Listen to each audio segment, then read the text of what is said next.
Hey everyone, welcome back to another edition of Ikigai Leadership. I'm here with my good friend, Reem Labib-Tyson. I can't talk right now, I apologize.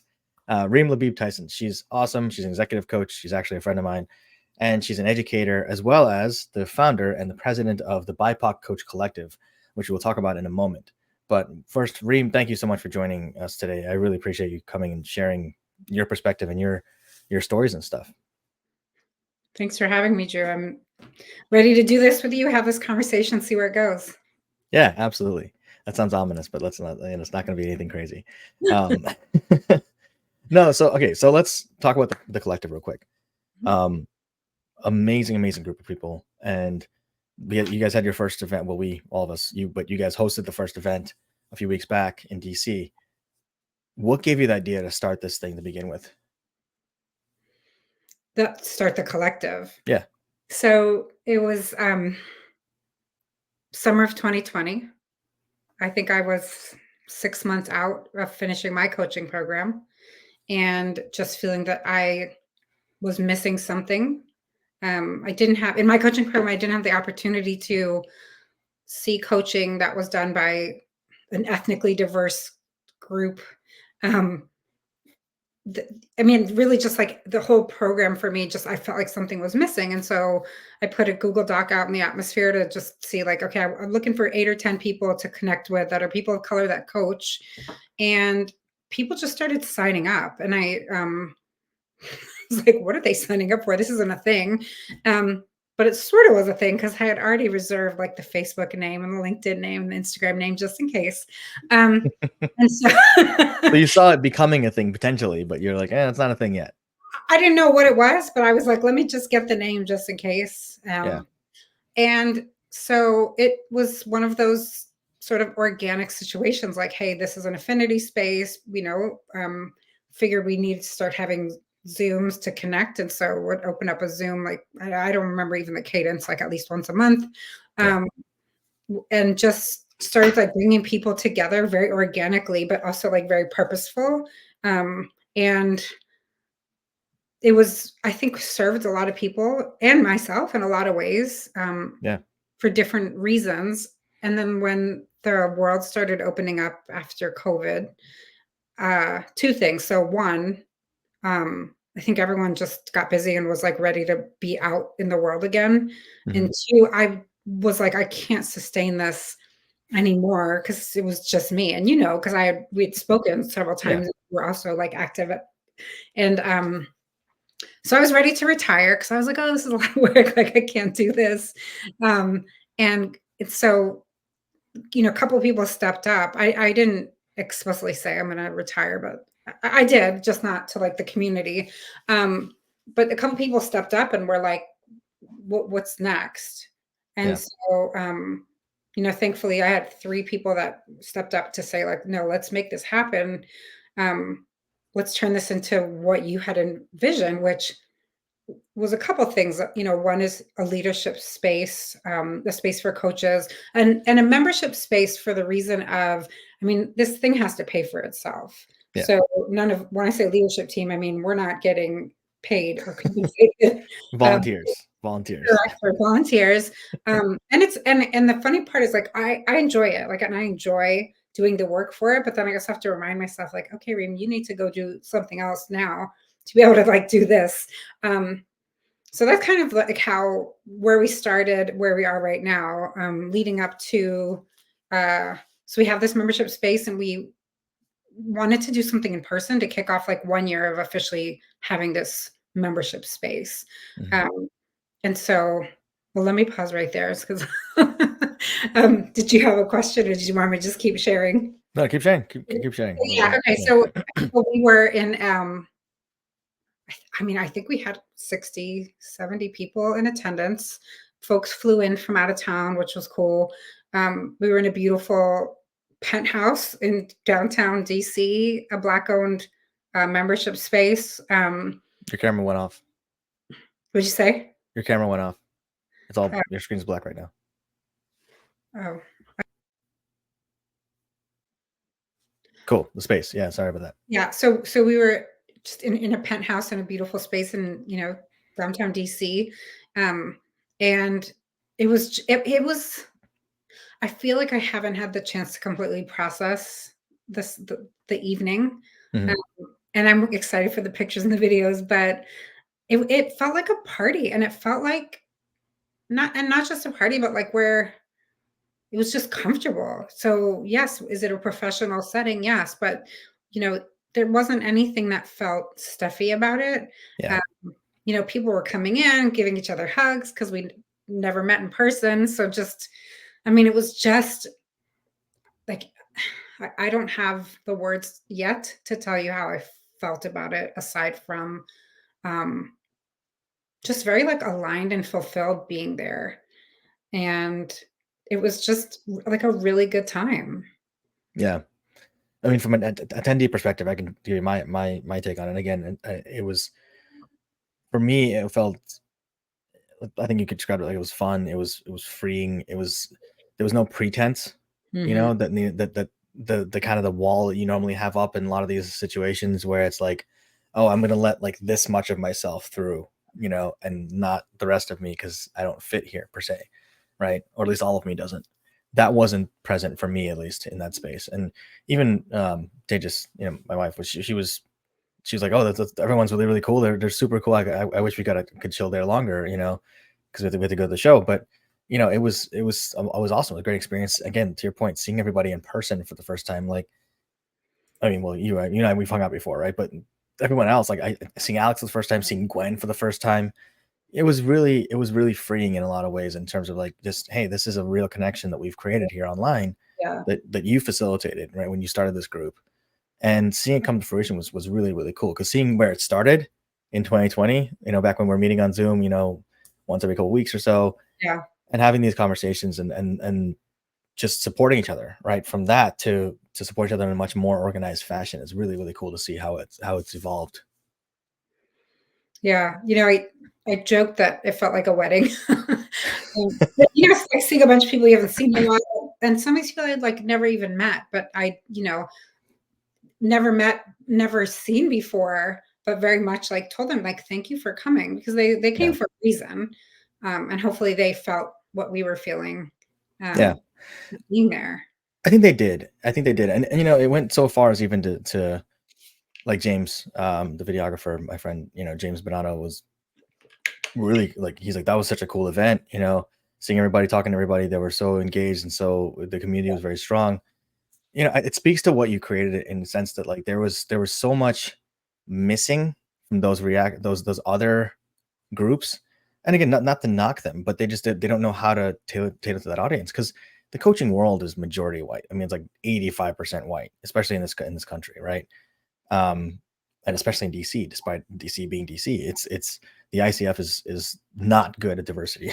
The DEI, it's not. It's actually really horrible at it, and that's a whole other conversation. But despite our better efforts, ICF does lack a lot of that DEI lens. And what you've created is something that is a space for coaches of color to feel like they can fully engage and express themselves and ask questions, right? And be in a place of comfort with community.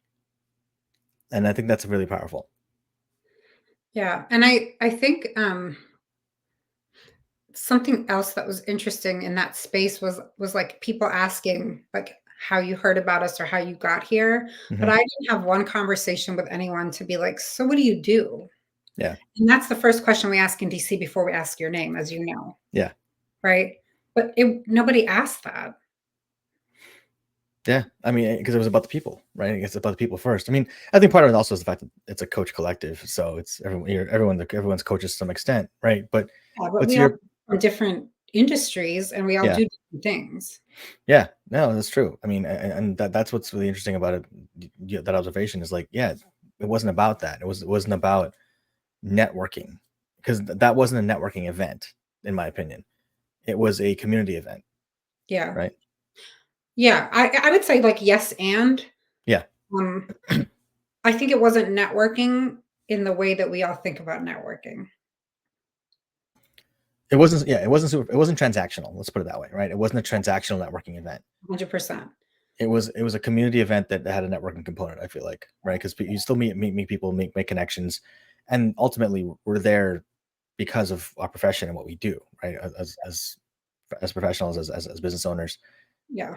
But it was a community that was driving that conversation. It wasn't like, oh, I'm going to go get business tonight. It Right. was like, I'm going to go meet people that I've met with online for 4 years now, which is crazy to say out loud, right? Right. And hang out with them, Yeah. get to know them in person. Um, and I also have to say that like it just, this again, like volunteering in this org, and it's not like there's a whole bunch of money there either. And it wasn't scrappy. You know what I'm Yeah. saying? Like we showed up and like it was legit. And Yeah. I'm glad it was, because unfortunately, typically a lot of these things are like they end up being scrappy just because like people we're not there yet. But we were able to leverage our connections too, Yep. um, between the vendors and the space and everything else to like really be like, hey, this is really important and we really need this support. Yeah, absolutely. And I think that was the key too, is that it was a high quality event as well. It didn't feel, to your point, like scrappy. It wasn't thrown together. It wasn't like, oh, we got to make do with what we got. It didn't feel like it was that, but it didn't feel that way, right? We didn't, the way you guys packaged everything together and the way you guys put the event together, it felt like a high quality event, which again, people got a lot out of it. So that was just phenomenal. And so coming out of that event, right? Talk about conference, talk about things like that, about the next steps, right? What are you guys looking at next in terms of the collective? So I remember, I mean, I remember talking to you about this too, that like we should do a conference. This was years ago, but I Yeah. do think that there needs to be like a few anchor events that happen annually Hmm. in different parts of the country, in the United States and beyond, because we have like this is a global membership space, and we do have folks that are not in the United States. Yeah. And just making it like a place where like folks want to be together and to connect and to have it, I don't want to say unconference because that's used a lot, but to really have it be, like you said, like a community based gathering. um and so I mean, and I can see it happening because I'm part of another organization. I'm on the leadership team of um an aligned organization that serves educators, the Association of International Educators and Leaders of Color. And we hosted our first conference in Vietnam in January. And this was the first time many of us had met. And it was amazing. And so, me going into this collective celebration, I was like, oh, I just had that. And it was hard to come down from that. And then I got that again. And so, Yeah. why do we have to wait to have these things? So, we'll continue the gatherings online. I'd love to do a conference. And then we would really eventually like to encourage folks to have like their own chapters in their own location. So people have been meeting on their own when they find out, like, oh, you live in Arizona, I live here. Oh, let's get together, sending pictures and whatnot. But again, like they wouldn't have made that connection if it wasn't for this group. Or maybe they Yeah. would have eventually, I don't know. But No, kind of but like get people together in that way too. yeah, I mean, this facilitated that and accelerated that connection. If it wouldn't have happened anyway, either way, it happened because of this group initially, right? So that's I mean, that's power. There's power in those kind of connections. And when you're talking about the conference, that's pretty cool. I mean, having an event, an international event, would be phenomenal, right? And then talking about, Japan is a good place for this. I mean, it'd be amazing. So yeah, I'm always a fan of going to Japan. So if that happens, let me know. We have everything we need to make it happen. So that's for sure. Okay. Um, just FYI, But I mean, you just said you're always a fan of going to Japan. I feel like you rehearsed that, but you didn't. no, I did not. I That was really good. mean. That was I good. mean, I say that a lot, but I do mean that I every know time I you say timed and it sounded great, so I was like, "It was good." Okay. it. I'm always looking for reasons to go to Japan. Yeah. Okay. So yeah, this is another one that I'd love to do. But um, switching gears for a second, right? You did a class recently on storytelling and being able to get yourself out there a little bit more. Let's Yeah. talk about that for a second. What was that like for you? And tell us more about the class. Actually, tell me what's involved in the class itself. So so I signed up for a storytelling 101 class. And my purpose for signing up was that I tell terrible stories. I get bored halfway through a story and I just stop talking. And also, like, I don't watch movies over and over. I don't watch the same TV show. So, like, the repetition of that just it feels very daunting for me, which is Mm, also, I think, why it's hard for me to tell stories. Um, and so that was my purpose of doing the storytelling class. And we had to perform on our as our culminating activity. Um, and I was really anxious to do it. And mm, I mean, I think if I could have backed out, I might have backed out. But they said invite people. It was just like friends and family in a public space, an event space in DC. And they said invite people because you're going to be sad if you walk off the stage and people that care about you are not there. And so the funny thing was, I actually invited quite a few people, not necessarily thinking they would all come. mhm, But I'm glad that I did. And I mean, I shared a story from my early career that obviously still impacted me because if you watch the recording or listen to the recording, some of those pauses are me being very emotional and holding back from tears, really. I want to say like anger, but it's really just more like it's overwhelming. And the fact that mm, like, those types of emotions could come up after something that happened so long ago.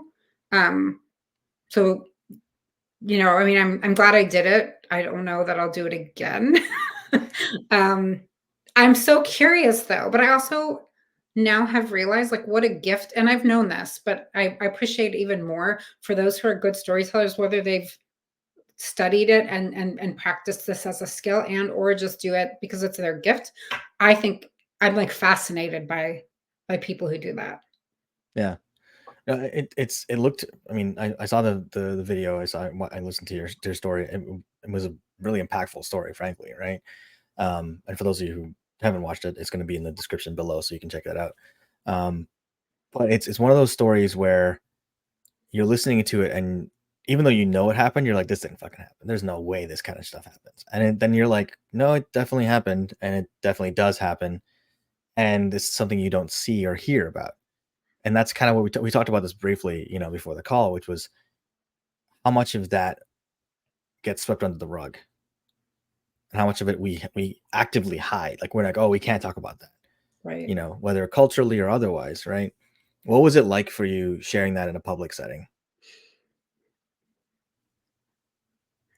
I mean, I feel like I had so many good reasons to not share that story or to not share the whole story or to not name the person in the story, or to not use colorful language in the story. Like I just, was so in my head about it. And then and I and part of that is also just wondering like what my mother would think about it. That's like the typical immigrant, like the brown parent Yeah. idea, right? Um, Programming. and then I was like, if the fact that this came up as a potential story, because we had to come up with ideas of like, it has to be something that happened to you, it has to be real. And I had a couple ideas, but the fact that this one came up, I was like, this needs to be told. Yeah, And so I decided that this was for me, but beyond me. Um, and I was like, if this could help somebody, then I'm here for it. yeah.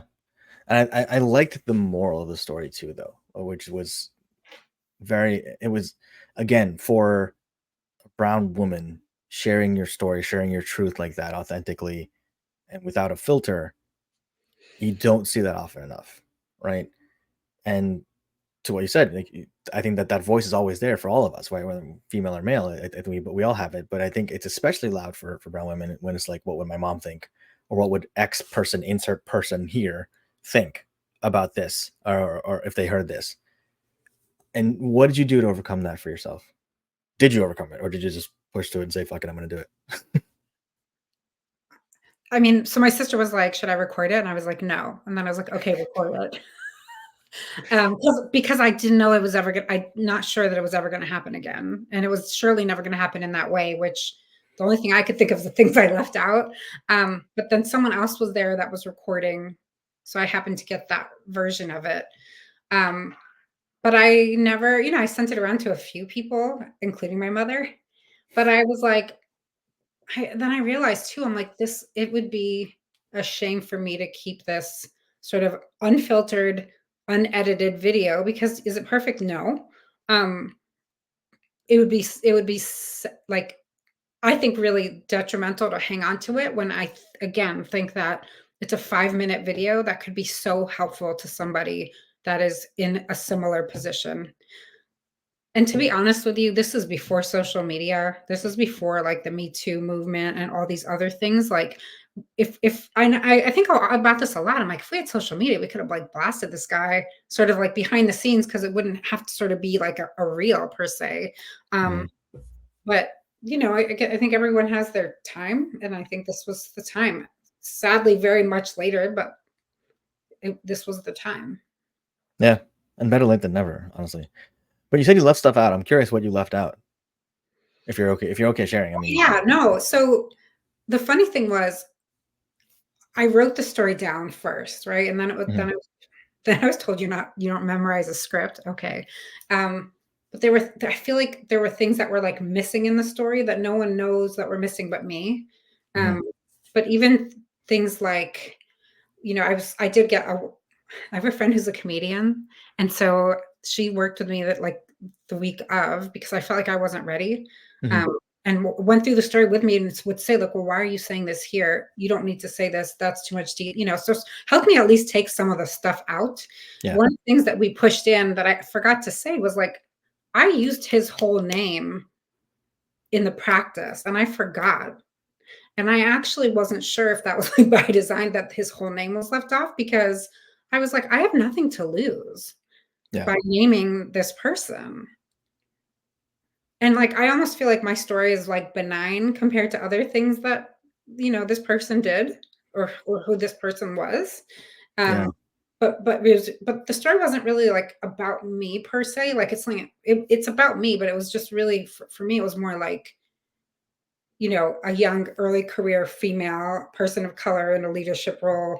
And I said it very explicitly again, which I was like uncomfortable at first to share. Like, I was like, this is a white dude who's over twice my age. Like, he's twice my age plus, yeah, and I also was afraid when I said leave things out. I was afraid when I shared that I was working in a school and we got students that nobody else wanted. I didn't want people to hear something that I wasn't trying to say. One, I have students who I'm still connected to. Yes, they're adults, but I don't want them to hear that. yeah, And then two, I didn't want people to have like make assumptions about what I was saying. Um, yeah. No, I think that makes sense, and I get that. I do think though that, at least from my perspective, the way I experienced it was true. One, it was a truth, because yeah. and that wasn't to your detriment. It was actually to your service that you guys that school was a place for, because there was a place for people to go when they were rejected from everywhere else, right? So Mhm. you guys served as Yeah. that We haven did. for them, really, We did. right? We And if did. it hadn't been for that, they would have fallen through the cracks and gone somewhere, some other route that may not have been as effective for them, or may not have given them the opportunities that you did. Yeah. So I don't think that was a negative thing at all. At least I didn't take it that way. Yeah. And frankly, if people took it that way, then they're idiots. Yeah. You know what I mean? Like, You know what? But it's helpful to hear, because I was more worried about folks who are not in education, how that would land. So the fact that you're saying that that's not what you heard or received is helpful. yeah, no, I mean, and I think the way I took it was, I think of it as, and this is because, shocker, I'm using a movie reference because that's what I do. Uh, like the Gridiron Gang, or with The Rock, or like, one of those other movies like that, where there's a place where these people are rejects, but they're lovable rejects, and they're rejects because other people don't take the time to see the potential in them, right? It's not about them, it's about the other people and everyone else Yeah. around them. Okay. And those people themselves have so much potential that it's just, people don't want to do the work to help them tap into it. And that's really what it is, because they've experienced so much. Another one's Hardball with Keanu Reeves, like great movie, right? Like, these kids have been traumatized, for lack of a better term, right? Traumatized by society and by things around them, Mhm. and the way that they've been treated, and the way that the society doesn't have any expectations on them at all. Actually, it has negative expectations on them, right? It expects them to fail. Like, when I heard that, I'm sure you're probably familiar with this because you're in education, but that statistic about they plan how many prisons to build after like middle school, they no, based on third grade test scores, Or you third grade. Yeah, it's even worse. can predict the number of prison beds to be ordered. Yeah, which is super messed up on so many different levels, right? But at the very least, it's like you're writing them off at third grade. Yeah. But it's Like completely, just like, oh yeah, no, we don't need more jobs. We need more prison beds. What, like, that tells you everything you know about our society, called the right? school to prison pipeline. That's even more depressing to have it here called that specifically. Like that's because it's like, oh, it's a pipeline. It's a direct line from third grade to prison. Like Yeah, there's because no intervening in a pipeline. this might be like too much information, but the other thing is once students start to fail around that age, there's recovering from that is Oh yeah, not easy.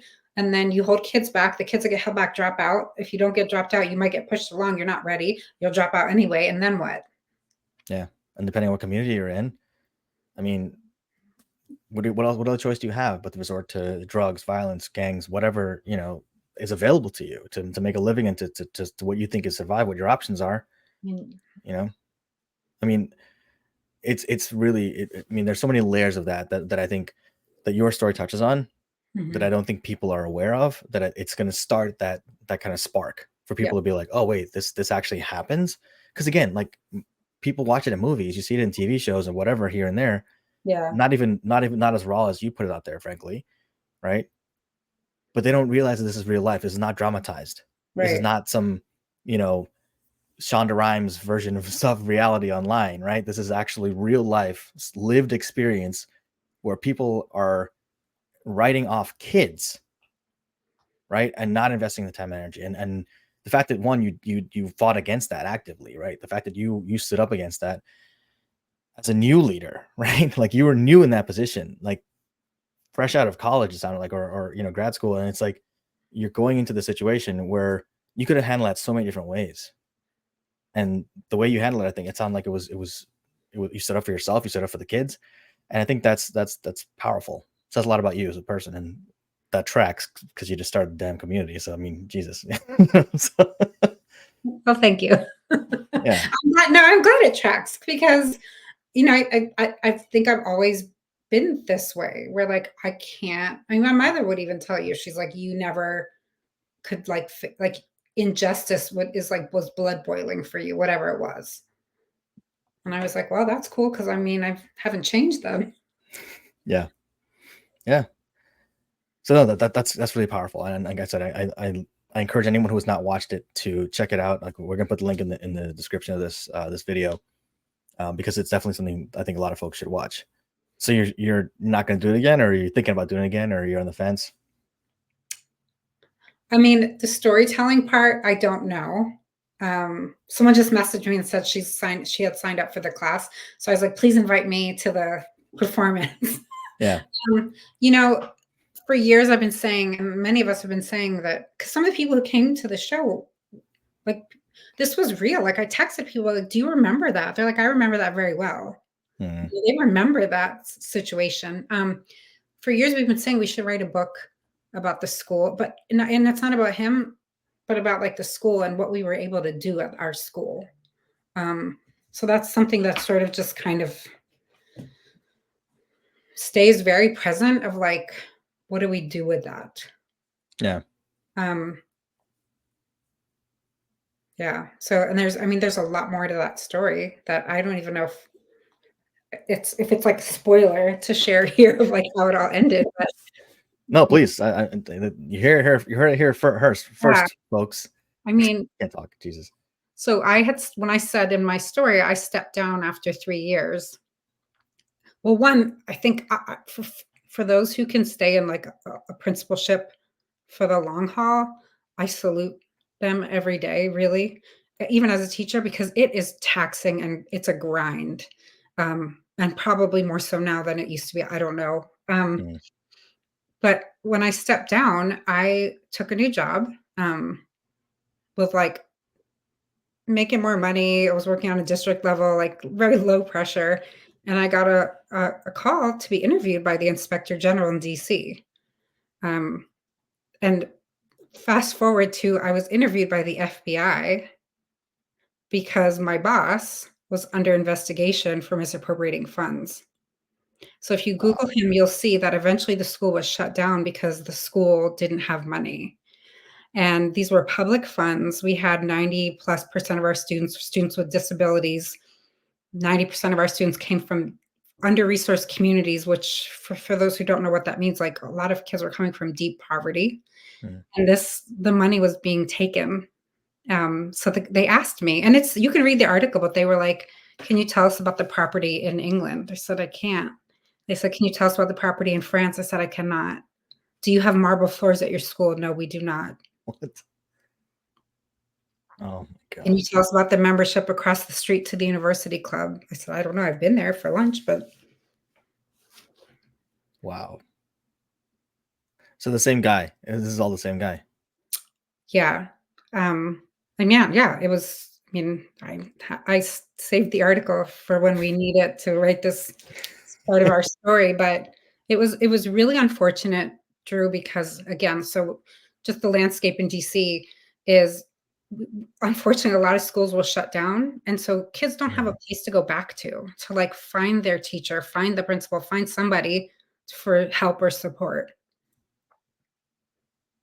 That's, I mean, it's unconscionable, right? I mean, you're taking money for people who absolutely, and kids who absolutely need it, and houses in England and France and marble flooring. Oh my God, that's, I'm smiling because it's just like the level of Unreal. It's ridiculousness unreal. that like it doesn't yeah, it's unreal. It is unreal. It's like this is stuff you see in like movies, right? It's not stuff that you realize actually happens, but yeah, that's really ridiculous and messed up.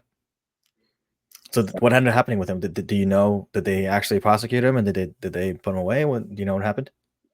No, I mean, what I think happened was I think there was limited, um, documentation that was kept, and, I mean, what I do know is if you, like, Google the guy, like, he doesn't go by that name anymore, he goes by, like that's his middle name, he goes by his, like, real first name, and, he's a university professor, gets, like, terrible reviews on Rate My Professor. Um, Shocker. yeah, so, like, did he get away with it? I guess whatever that means. I mean, I think so, like, Well, he's he's not. he's a professor. He's still teaching young people. That's unacceptable. How are they even? I mean, I would think that I would hope that a background check would reveal some of this stuff. Like that's No, just, I mean, I guess if you are not guilty, you're not yeah. guilty. But Oh I my God. surely didn't have any of that money, I'll tell you that, so Yeah. No, I mean, it's again, it's clear what your priorities were, right? And that was the yeah, kids, and and as they should be, right? So switching gears again, back to you, and what's the next thing you're focusing on other than so we have the collective, we have the conference potentially coming up soon, maybe Japan, we don't know. yes. Um, the book coming up, potentially another project that we're working on. What are you thinking about next for yourself, other than those two and the other million things you have going? I mean, um, 2024 so far has been, like, chock full of doing things, new things, and so if anything, really, um, I sort of wanna just, like, keep, like, a very chill pace for a few weeks, figure out what I wanna do next or when I grow up. Um, I'm it's funny because like, when you finish something or, like, accomplish something, sometimes you don't really know what's next. Even I'm a Yeah, very, like, planned out person, but I was like, "I'm not really sure." I think I'm just like my coach taught me to celebrate and savor mhm, because I was like, "Oh," I think also culturally, like, you get a degree and someone's like, "When are you getting your next degree?" Like, you do a thing, "Well, when are you doing" right?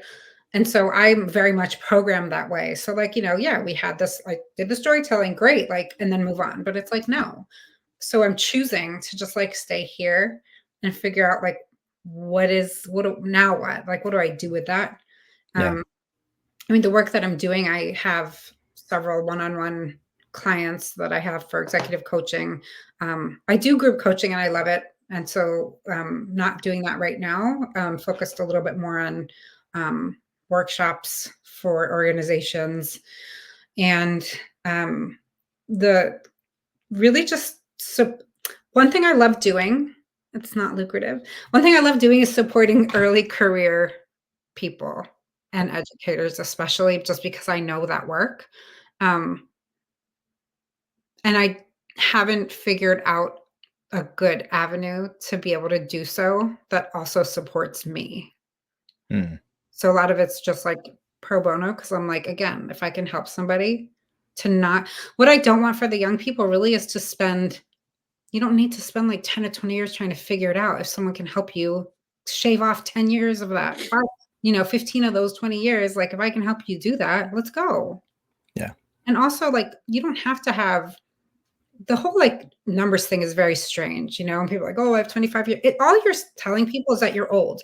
You're not, it doesn't mean that you're good. Just because you've been doing something for a long time doesn't mean that you're good at it.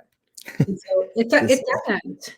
no, it's true. I know. I totally agree with you. Actually, I'm laughing because this is a post I responded to yesterday, where someone said that they think that there should be mandatory raises every year for people in positions, and it shouldn't be. It should be the market rate. So you should adjust up regardless of what your production is to the production or skill level, whatever. You Yeah. should adjust. You shouldn't have to. And I agree part of that. I agree with part of it that you shouldn't have to leave an organization to get paid what you're worth. I Yeah. agree with that part. What I don't agree with is that just existing and being a warm body in a seat entitles you to being given a crap ton of more money. If you're not Right. displaying if you're just literally like, because I know we've all worked with people who just tread water, right? Like they're just sitting there. They're actually taking up a space. They're like the player on the basketball team who just like runs back and forth and never even asks for the ball. And if you give it to them, they pass it right back right away. They don't actually do anything with it. Mhm. They're just unreliable. They're not really someone who's contributing anything to the organization, to the team. And they should not get paid the same as everybody else who's working their ass off, right? And doing better and working on themselves, more importantly. Right. And that was my argument. So that to hear you say that's actually kind of funny, just timely in terms of what I was seeing recently. But no, I totally agree with you. And that's how I feel about a lot of things. I mean, new leaders, same thing, right? If you've never seen good leadership, you don't know what it is to be a good leader, right? You're going to emulate what you've seen. And same thing with coaches, right? I mean, we both went to Georgetown. They don't, I mean, there's no program that I know of that embraces the business of coaching as a concept. Like if you want to start a business, obviously not everyone uses the coaching certification to get their own business or start their own business, right? Not everyone does that. That's fine. But a lot of people do, and they have no idea where to start. Right. Right. And then they make all kinds of expensive mistakes, like getting 46 certifications you don't actually need. And then you're like $500,000 in debt with no clients. Right. No, I'm just curious about that, like, and why is that left off of, That's a good or question. or to say like, hey, we don't do this, but these people do this part. Oh, Okay. I mean, the individuals will say that, right? But the institution is not really. I haven't found an institution that does that refers actively, or I mean, they'll do like the business of coaching kind of. But I What is it almost think called? you should Like a be, webinar. yeah, but be explicit about it and say, here's what we don't do. And, I mean, they do say that to their credit. That they do say we don't talk about the business of coaching. They say that, but I think that they could do more in the space of saying, okay, well, let's tell people what's out there in terms of these different programs that exist. And I think part of it also is like the keeping up with it, right? But even any kind of guidance outside of those webinars, the webinars that they have once in a while, that depends on the program director who's doing that thing. yeah, So I think it's a missed opportunity yeah. in a lot of things. I mean, I'm And not talking just about Georgetown because I went to the webinar that you hosted when I was, I think, still a student. hmm. And I thought that was like just very helpful. Yeah, and Period. it was fun. It was useful because we could actually answer questions, right? But I think also part of it is at that stage you don't even know what questions to ask. Yeah, I also think the entry point, I mean, I came in with a business. I started a business in 2010 as an Right. like I was doing consulting and coaching already. So this Yeah. was new, but I wasn't new to what you were sharing in that way. So Right. I just Not think it, you, but like you, like the people, like yeah, coaches yeah, or yeah. whatever. Yeah. And but I have to say though, something that I find is totally missing is just like people that will start coaching and they'll charge like nothing, Yeah. $25 or something. And I'm like, well, how is that going to help? What is that gonna do Well, for anybody? so some people, it's confidence, right? In terms of confidence in the skills and a bit of Yeah, imposter syndrome and getting into a new skill, that kind of thing, right? Some people, it's just because they're retired and they don't really give a shit. That's the other part of it too, because that this field, unfortunately, or fortunately, depends on how you look at it. I mean, it's not really a good or bad thing; it's just a thing. It attracts a lot of people who are this is their second or third or fourth career, I mean, right? it's an elitist space. Yeah, but at the same time, I think that also allows companies like predatory companies like Better Up, I'm calling them out. Yes, I am. Um, to come in and say, "Oh, we're going to pay you $60 an hour or like $100 an hour, best case, to do coaching." And by the way, anything you use with your clients is our intellectual Yeah, property now. You know, and it's really predatory. And it doesn't really help the coach or the client really, because the client's it's a one off, right? That's a whole nother conversation we can get into, but we are coming up to time. I don't want to hold people up for too long.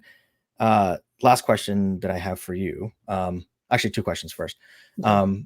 First question is, what advice would you give to educators out there right now? Because I know that's where your heart is really, right? And coaching and educating. So educators out there right now who are fighting the good fight out there, getting paid shit and working their asses off. Mhm. What advice do you have out to them? What would you tell them if they're listening and watching this? I mean, I the same thing I tell anybody really, but just keep keep going, but if you're not able to give 100%, it's okay to step back because the job is very taxing and you need to be able to take care of yourself, but you can't. I mean, education just requires so much out of you. So, like, if you're sort of like not really in it that year, that's okay. And something that unfortunately is a detriment in the space is that educators are not, we're not taught any business skills anywhere. Mm, And we're not taught about what our transferable skills are. And so once you step down from a classroom position, an admin position, whatever it is, you literally will feel like you have no skills. Um, yeah, and so just really, making sure that and I think the younger generation's a bit different because I think they see possibility in a different way. But I would just say, you have skills, you are supposed to be there. And when you're done being there, it's okay. yeah, that's awesome. It's good, definitely good advice. I think that, like you said, anyone can listen to, but specifically educators, especially, right? Last thing I'll ask you is something I, ask everyone. I prepped you for this one. That was kind of out of left field, but for you in your career and as in your journey so far, and this answer might change next time we talk, but up until now, who or what movie, TV show, book has been the biggest influence for you in your work and what you do? Um, it's funny because, that question of who was your favorite teacher growing up, and I could never name anyone. I would always just say my mom because I Yeah, didn't have a good experience in school. yeah, But I would say my mom, because I think just the influence of she always was very clear about what my strengths were. Um, and just the consistency in that and the fact that I think I mentioned earlier how she was like, "You always would stand up for injustice," or whatever, but just, knowing that how she brings herself to situations, doesn't really take shit from people. I mean, that's just, I guess, where I got it from, so I would say my mom. nice. Well, if she's watching, then she did a great job. So I mean, either way. Awesome. Well, Reem, thanks so much for taking the time today to talk and share your story and share everything that's going on. You got amazing things going on, and as always, happy to help and support you however I can. If anyone wants to get in touch with Reem, check out the BIPOC Coach Collective. The information will be in the chat below and in this description below, not the chat. Jeez, keep saying that. But if you have questions, comments, observations, share them in the chat. Yeah, thanks again, Reem. I appreciate that you taking time today. Thank you. Appreciate being here. Can't wait to see what you do next. Take care, everybody. Stay safe.